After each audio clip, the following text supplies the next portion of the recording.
Welcome to this session of Win-Loss Week. My name is Braden Anderson, and I'm the Vice President of Operations here at Closed. Today, I'm excited to have a conversation with Caleb Liao about making win-loss real. Caleb is a product marketing manager at Loopio. Thanks so much for being here with us today, Caleb. Glad to be here. Well, let's dive into this. Caleb, maybe just to start us off, first tell us a little bit more about your role at Loopio and what you do there. Yeah, so I'm one of the kind of three product marketers over here at Loopio. And, like other product marketers, I'm in charge of bringing new features to market. But what's kind of unique about my role is I kind of have the leaning towards the sales side of things. And so I'm a lot more involved with sales enablement, competitive analysis. And that kind of naturally is kind of what brings me to win-loss and why I'm kind of really invested in this field and in this tool for a lot of product marketers. Cool. Thanks for that. Yeah, so I think maybe just to start us off, I'd love to understand what led Loopio to realizing that you guys need to start doing win-loss. Help us understand that a little bit more. Yeah, absolutely. So, win-loss, among many other things, are kind of like tools in the toolkit for product marketers. So, whether your team does it or not, it's always kind of in the back of product marketers' head of like something their organization potentially needs to have. As I'm sure a lot of other product marketers can also relate with, it's hard to prioritize. Like, of all these things you want to do, what do you pick? And so for us here at Loopio, it's never been about, we have this long kind of backlog of things we want to implement, and it's about when we want to do it. It's really about taking a look at our kind of top end OKRs and trying to figure out what are the tools that can best fuel those OKRs and what are the best ways that we kind of contribute to it. So, what I like to talk about is like, we need to be able to draw a line from like a company-wide OKR to some of our marketing OKRs, and then take a look, as a product marketing team, how we can contribute to that. And so for us, that kind of journey of win-loss and why we decided to invest in this area came to be. Gotcha. And you kind of answered this a little bit, but like, why win-loss versus maybe other forms of feedback to go and solve this? Yeah, absolutely. So here at Loopio, we are very fortunate in that there is kind of no shortage of feedback loops. A big part of our software is based on looping back information and making sure that it all gets captured. And so our organization does a great job of this, whether that's, having recorded sales calls, whether that's having a place for CSMs and AEs to give, product feedback, whether that's the support team, just kind of bringing up things as they go. And our Slack channel of competitive intel is always bumping. There's always a ton of information. So for us, we needed to see what unique perspective product marketing could bring to that kind of entire kind of like broad smorgasbord of intel. And for us, why win-loss presented such a unique angle was that it allowed us to capture the perception of Loopio, our features, our offerings, and how we're positioning ourselves. And so, for a lot of different people, when sometimes they read through kind of Salesforce notes, they're like, wait, that's not true. Like, we have that feature. No, our pricing is actually lower. What's happening there is that it's so frustrating. You want to kind of like just go back in time. You want to insert yourself in that situation and help that AE along. But what's happening really is, that's perception. And again, from a marketing perspective, that's almost all we care about. We want to understand how people are perceiving things. Whether or not that's the reality, it's almost irrelevant, right? We want to figure out what the perception is. And so for us, and when we thought about win-loss, that was our way to kind of capture that perspective, to kind of understand how people are perceiving our features, are perceiving our pricing. And that would be kind of a different type of feedback compared to, what an AE would get, or if we do kind of like CSM calls and what they would get. So for us, it was really that unique perspective of perception, especially on an opportunity side It's a really special moment, kind of like 3 months before and after you close an opportunity. Gotcha. Yeah. And earlier you mentioned how, you're trying to align to the OKRs. Was there a specific OKR that you guys were trying to go and find out more information about? Like what was kind of the leading driver there? Yeah, absolutely. Like many SaaS companies of our size, we're trying to kind of crack the nut of how to kind of go more enterprise and how to position our entire business for enterprise. We've had, some success in the past, but definitely that core competency came from SMB. And so, our entire organization, from the development team to even our operations team, we're trying to figure out ways that we can position ourselves better for that market.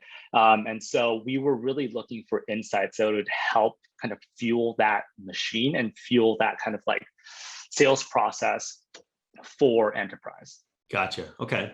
So you realize that enterprise is the route you want to go.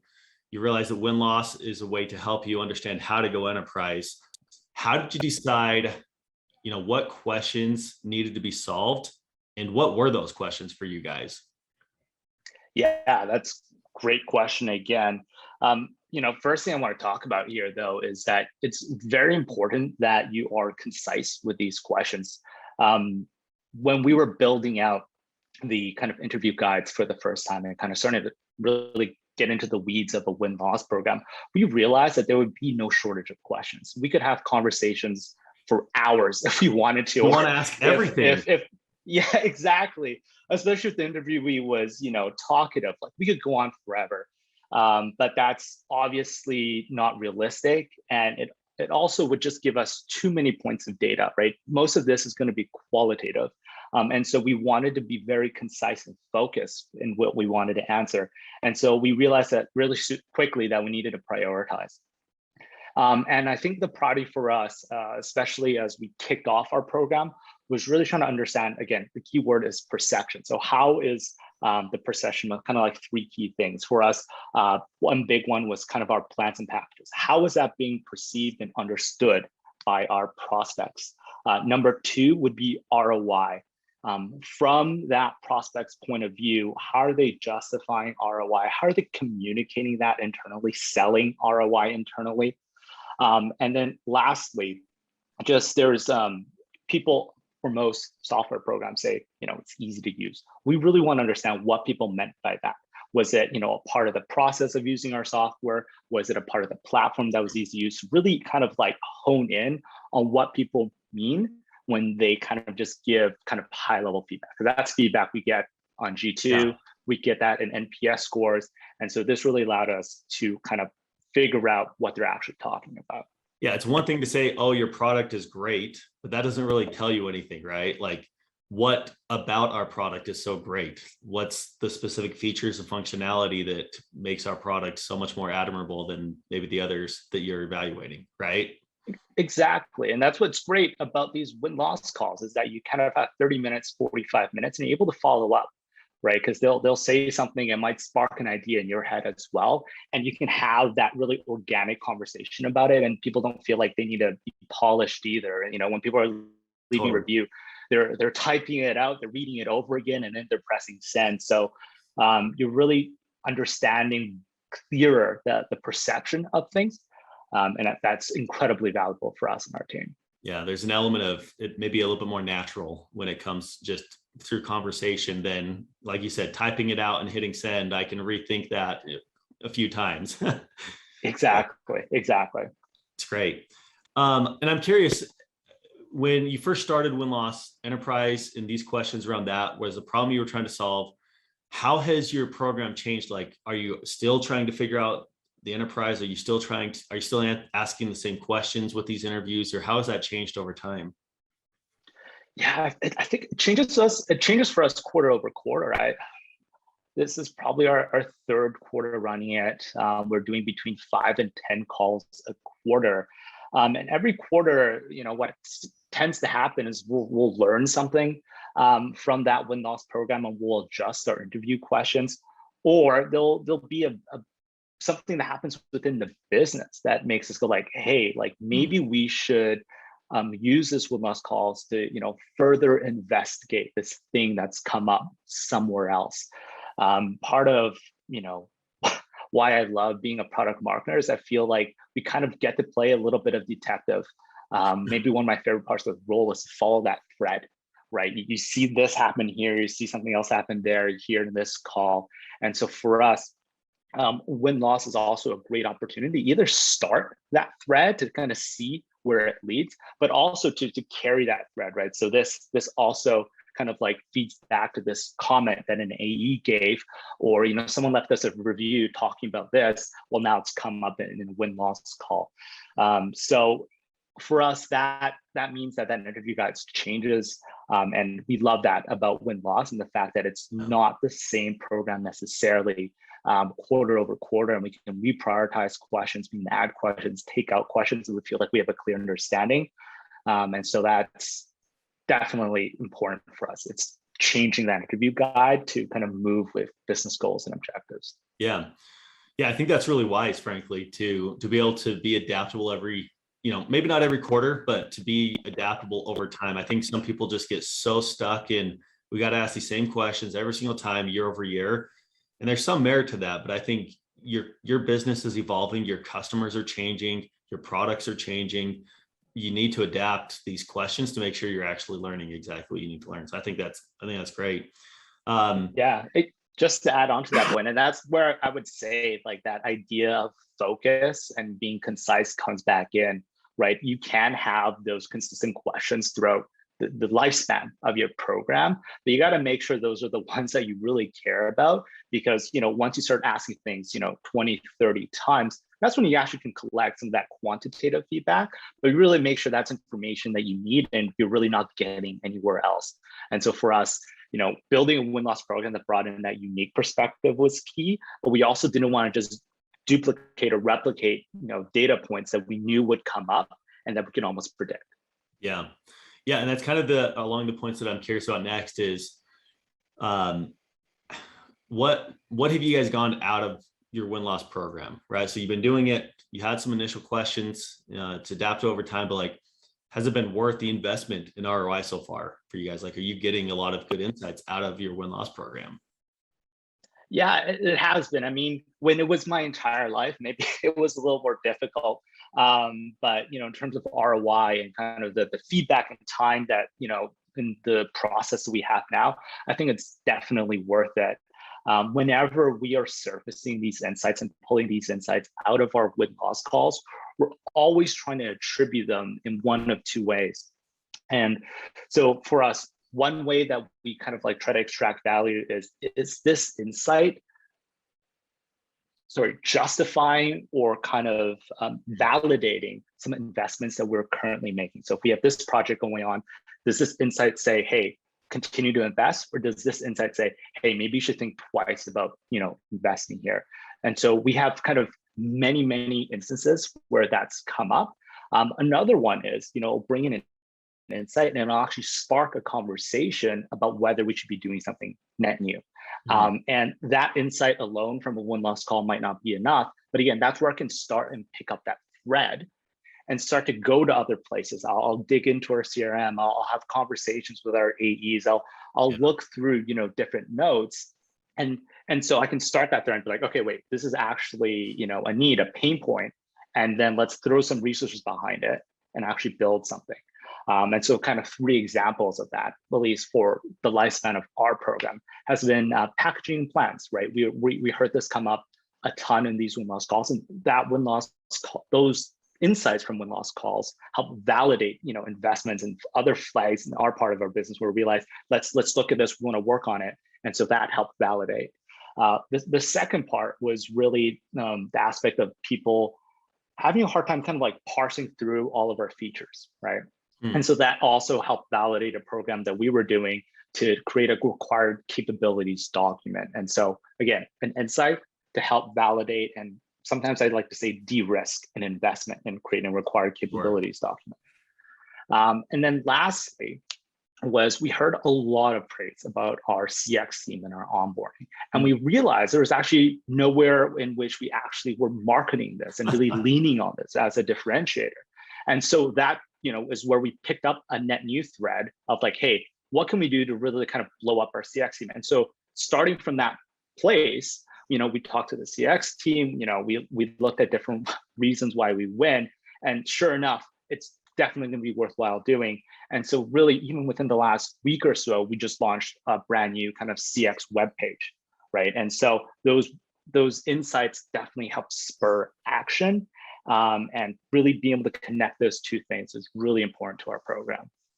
I love that, Caleb. Those are great things that you guys have gotten out of it. I love the CX one. I feel like there's a lot of those things that we don't even realize are like key differentiators for our organization that are game changers, that you can now start marketing more. So I love that. It's great. Anything else there about maybe ROI that you'd add? Yeah, well, this one's a kind of a fun one. I just remember this one. So I talked earlier about having this win-loss program kind of align with the OKRs we have as a business, as Loopio as an entire organization.